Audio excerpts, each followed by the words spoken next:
நரி வருது நரி வருது கக்கா கக்கா பறந்து வா. அது பாரு சிங்கமே மானை துரத்தது.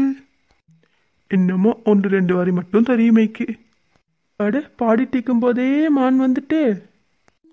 இங்க திரும்பி பாரு, சிங்கம் இருக்கு. ஆஹா, சிங்கமா? எங்க எங்க சிங்கம்? இங்க இங்க. நீயா? ஆமா. பயந்துட்டியா? சும்மா தான். என்ன இந்த பக்கம்? சும்மா தான் இந்த பக்கமா வந்தேன். அப்போ ஒரு இன்னிசை ஒலி கேட்டுச்சு, அந்த பக்கமா திரும்பி வந்தேன். ஏன் பட்டு அவ்வளவு இனிமையா இருந்துச்சு உனக்கு? அட து. அந்த கோரமான குரல் தெரிஞ்சு தான் நான் இங்க வந்தேன். அவ்வளவு கேவலமா இருந்துச்சா? ஏன் உட்காந்துட்ட? வா மீனா வீட்டுக்கு போவோம். சரி சரி வாரேன், வா போவோம். கிளி பறந்தது, பச்சை கிளி பறந்தது, பச்சை கிளி உயரமாக பறந்தது. முயல் ஓடியது, வெள்ளை முயல் ஓடியது, வெள்ளை முயல் பாய்ந்து பாய்ந்து ஓடியது. என்ன மீனா வாசிக்கிற? பேப்பர்ல வந்தது தான். அப்படியா, நான் போறேன். அப்ப மீனா, ஏன் போற? வாவே வீட்டுக்கு. நீ படிக்கிறப்ப எனக்கு என்ன வேலை இருக்குது மீனா, நான் போறேன். ஏய் குண்டு, எங்க போற? நீ எங்க இங்க? மீனா வீட்டுக்கு வந்தோம். ஏன் நீ போற? மீனா பேப்பரை பார்த்து படிக்கிறா, அதுதான் நான் போறேன். சரி சரி வா வா கதப்போம். வாங்க எல்லாரும். மீனா இன்னைக்கு உட்கார்ந்து கொள்ளும் எல்லாரும். மீனா பேப்பர்ல என்ன வந்துருச்சு? அதுவா அடைமொழின்னு சொல்லி வந்துருச்சு. அப்படின்னா? முயல் பாய்ந்தது என்று ஒரு வசனம் வந்துருந்துச்சு. அதுக்கு வெள்ளை முயல் பாய்ந்ததுன்னு சொல்லி அதுக்கு கீழே இன்னொரு வாக்கியம் வந்துருந்துச்சு.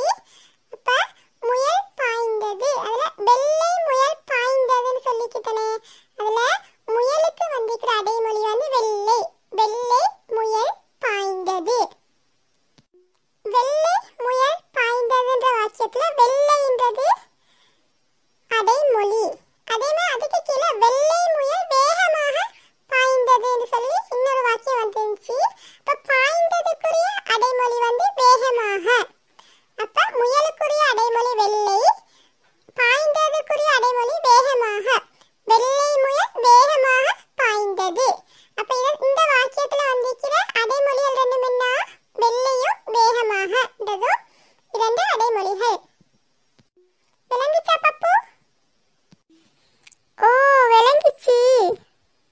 அதே மாதிரி இன்னொரு வசனம் வந்திருந்தது, கிளி பறந்தது.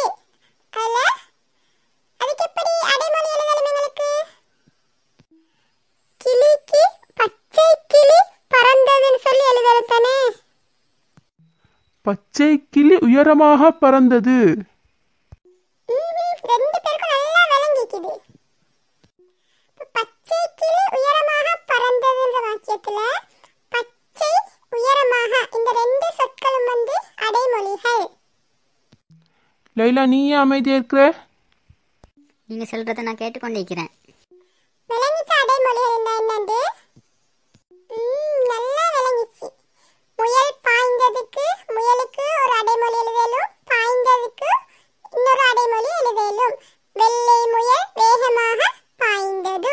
அப்படி எல்லா வாக்கியங்களுக்கும் உங்களுக்கு அடைமொழி சேர்த்து எழுத இயலும். பச்சை கிளி உயரமாக பறந்ததுல பச்சை உயரமாக இந்த ரெண்டு சொற்களும் என்னது? அடைமொழிகள். காகம் கரைந்தது, கருப்பு காகம் கரைந்தது, கருப்பு காகம் சத்தமாக கரைந்தது. மான் ஓடியது, புள்ளிமான் ஓடியது, புள்ளிமான் துள்ளி துள்ளி ஓடியது.